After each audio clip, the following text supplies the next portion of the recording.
577跳反，塞尔维亚援助乌克兰，乌军守住红军村，俄军痛失2员大将。扎哈罗娃大发战争财，怒购2套豪宅。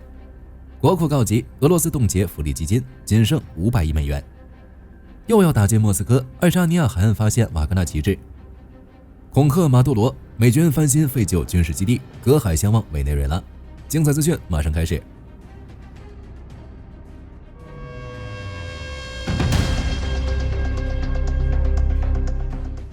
乌俄战争初期，俄罗斯招揽了不少小弟，小弟们在欧盟给乌克兰使绊子，或不遗余力地帮助老大哥推进侵略大业。但大家呢不是傻子，随着战争即将进行到第4个年头，不少小弟已经看明白，普京挑起战争的目的纯粹是为了满足自己侵略的野心。作为俄罗斯曾经的小弟，塞尔维亚这次也终于忍无可忍。塞尔维亚总统武契奇接受德媒专访时透露，塞尔维亚已决定向欧盟出售弹药，或许是为了推销。武契奇特意强调，我们的产量很高，特别是迫击炮弹，弹药量比法国还多。武契奇就差量大管饱4个字写在脸上。不过比起推销弹药，武契奇还说了一句意味深长的话，他表示并不介意欧盟将弹药运到哪里去，哪怕运到乌克兰。武契奇这场专访与其说是推销，倒不如称之为投名状。之前塞尔维亚通过第三方向乌克兰出口弹药，俄罗斯一通胡萝卜加大棒，吓得塞尔维亚只好暂停一段时间。现在摊牌了，不装了，直白地表明俄罗斯的警告已经对塞尔维亚失去了约束力，他又投入欧盟的怀抱。武契奇是个聪明人，仗打到现在应该看出来了，俄军的侵略战争已经完全陷入泥潭，欧盟对他围追堵截，美国对他反复警告，各种制裁落地，压得俄罗斯经济无法喘气。武契奇心里很清楚，普京拉上了所有人陪他玩那套侵略小游戏，普京能全身而退，但被当成炮灰的小弟呢？这条俄罗斯大腿已经抱不住了。后续采访，武契奇表达了自己跳反的决心。他表示，塞尔维亚2009年申请加入欧盟，但自从俄罗斯入侵乌克兰以来，入盟谈判一直处于停滞状态。话里话外就差直接说，他准备用与俄罗斯断绝各地关系，以此作为推进塞尔维亚加入欧盟的筹码。至于具体时间，则是未来8年。火力军认为，按照欧盟如今弹药告急的窘境，塞尔维亚这波雪中送炭确实很有可能让欧盟网开一面。不过塞尔维亚的跳反跳得实在太彻底，好像完全不给自己留一点后路，不由让人怀疑俄罗斯与塞尔维亚之间似乎发生了什么。至少对乌克兰和欧洲来说，结果是好的，俄罗斯失去1员大将，反侵略战争又多了1名盟友。国际关系上，俄罗斯跟小弟分崩离析，战场上莫斯科也跟自己士兵断交，俄军一口气撤职2名大将。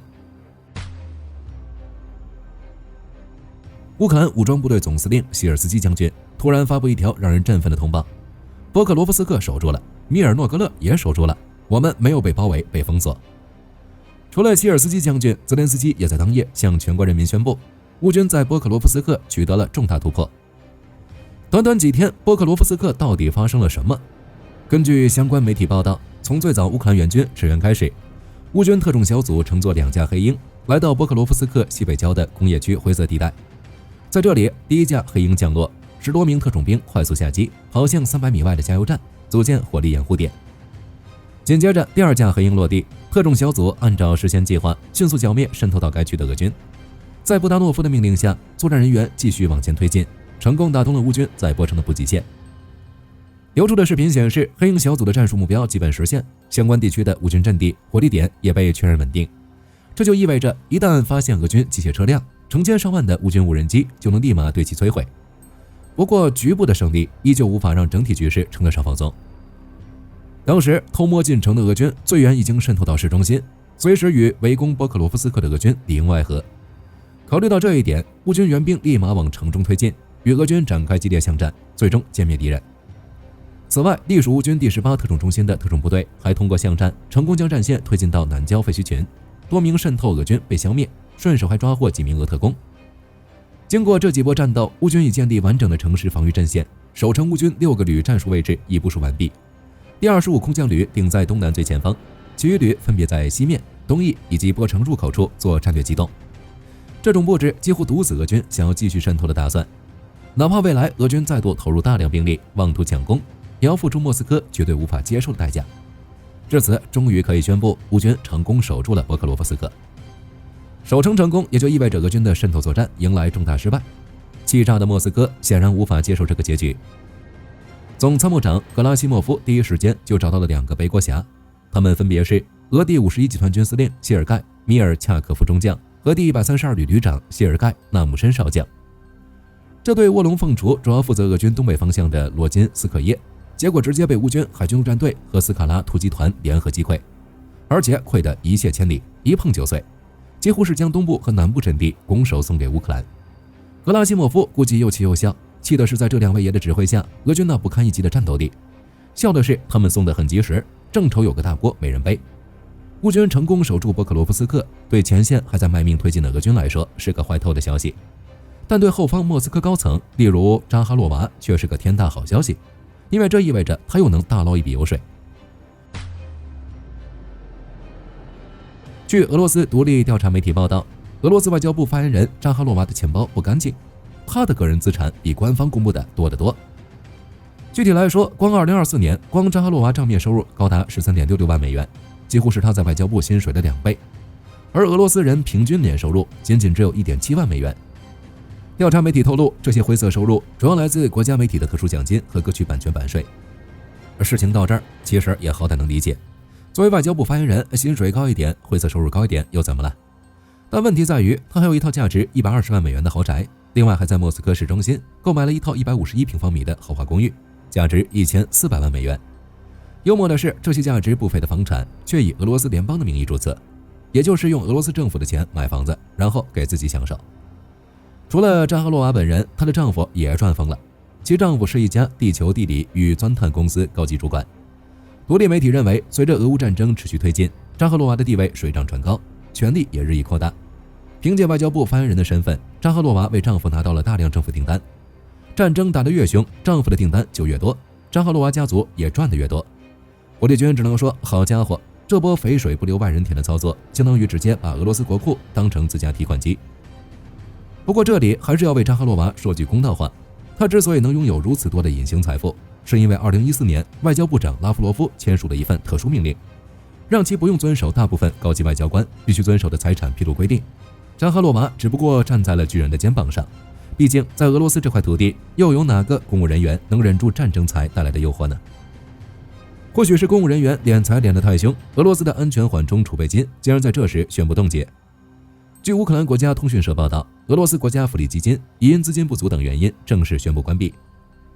该基金来头不小，俄罗斯人的退休金等重要民生支出均由该基金提供，相当于俄罗斯人的养老钱。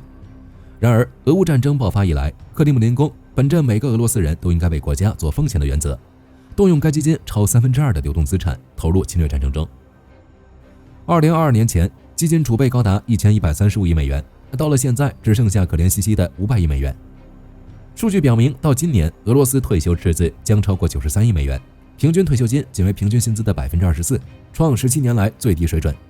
这就导致俄罗斯财政部每年只能从基金中提取4.6亿美元用来民生建设。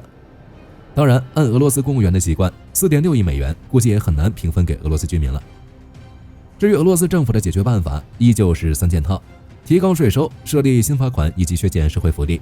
总而言之，侵略战争的一切负担都落在了民众身上。但这些克里姆林宫都不会在意，他只在意俄军今天又在哪方面遥遥领先乌军。俄军忙着对乌克兰英雄发动进攻的同时，还分出心来对北约国家再度发起侵扰。这次的对象依旧是爱沙尼亚，不过俄罗斯却竖起了一面自取其辱的旗子。据 Nextday 新闻报道，爱沙尼亚附近的纳尔瓦河上突然发现一艘俄罗斯巡逻艇。爱沙尼亚外交部随后发布官方视频，要求俄罗斯正式做出解释。俄罗斯侵扰波罗的海国家已经是家常便饭，爱沙尼亚出现俄艇自然也不用大惊小怪。不过呢，有趣的是，该船还悬挂起瓦格纳 PMC 的旗帜，不由让人梦回2023年。2023年初夏，瓦格纳领导人普里戈任突然发动兵变，几乎一夜之间拿下罗斯托夫等地，还发表了一通豪言壮志，表示他要率军打进莫斯科。随后更是向俄军总参谋长格拉西莫夫和前方长绍伊古宣战，结果24小时不到就宣布罢兵，典型雷声大雨点小。之后就是普里戈任流亡史了，这小子得到白俄庇护，乘坐飞机逃亡，结果坠亡。他领导的瓦格纳集团也宣告退出俄乌战场，集体跑到非洲当土皇帝了。布迪格任继任者安东·埃利扎罗夫则被曝在战斗中被消灭。如今俄罗斯再度侵扰爱沙尼亚，还插上瓦格纳的旗，自然让爱沙尼亚气笑了。相关方面直接反问俄罗斯：难道瓦格纳又要进军莫斯科了吗？这次莫非是从圣彼得堡开始？还有媒体更加大胆，直言不讳地表示，从我们这边看来，瓦格纳似乎已控制了俄军边防部队，或许俄罗斯外交部知道实情。虽然俄罗斯外交部还在装聋作哑，但我们知道一个不变的事实，那就是俄军依旧没有放弃骚扰北约国家的想法，而且这次还是出现在北约和俄罗斯对峙的前线地带，相信北约的回应很快就会到来。除了欧洲与俄罗斯，世界另一边，美国和委内瑞拉的对峙也越来越剑拔弩张。这一次，美军准备在委内瑞拉门口建立基地。据路透社报道，美国正不断加大加勒比海域的军事活动规模，现在甚至准备升级加勒比地区一处废弃军事基地。路透社拍摄的卫星照片显示，这个基地位于波多黎各，名为罗斯福海军基地，始建于上世纪40年代，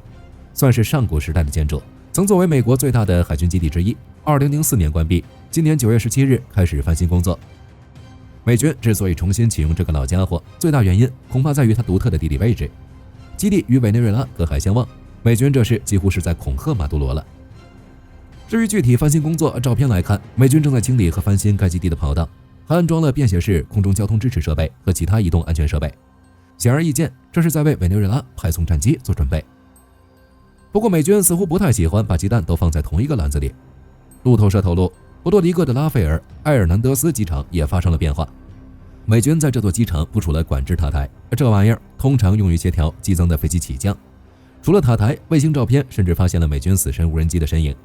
同时，机场附近正在建造弹药储备设施。在火力军看来，美军这波大动作差不多挑明要跟委内瑞拉分个胜负。不过呢，委内瑞拉也不肯坐以待毙，他正在寻求俄罗斯的帮助。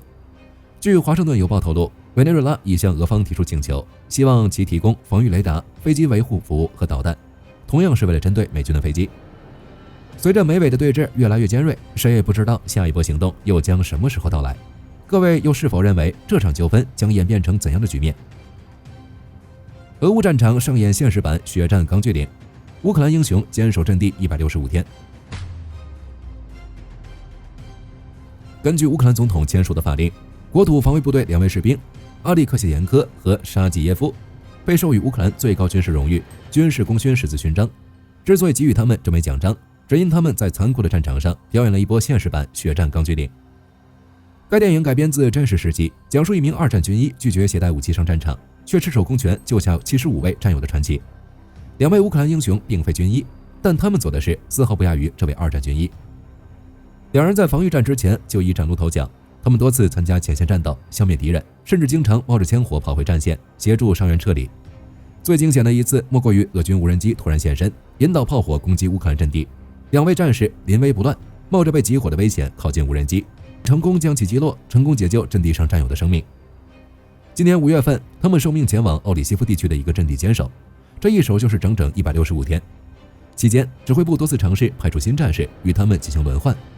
但俄军早已布满侦察视野，乌军一出现就会遭到俄军的炮击，轮换根本无法进行。直到10月份前线被浓雾笼罩，2位英雄才撤离阵地。坚守阵地165天，这足以成为奇迹。注意，他们的所在地属于前线阵地，每时每刻都要警惕敌人突如其来的袭击，又或者需要面对彻夜不停的炮火洗地。这种精神压力足以把一个正常人活活逼疯。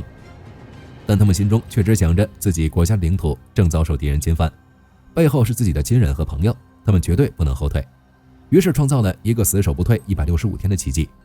好了，这期视频到这儿就结束了。大家怎样看待塞尔维亚反水的事呢？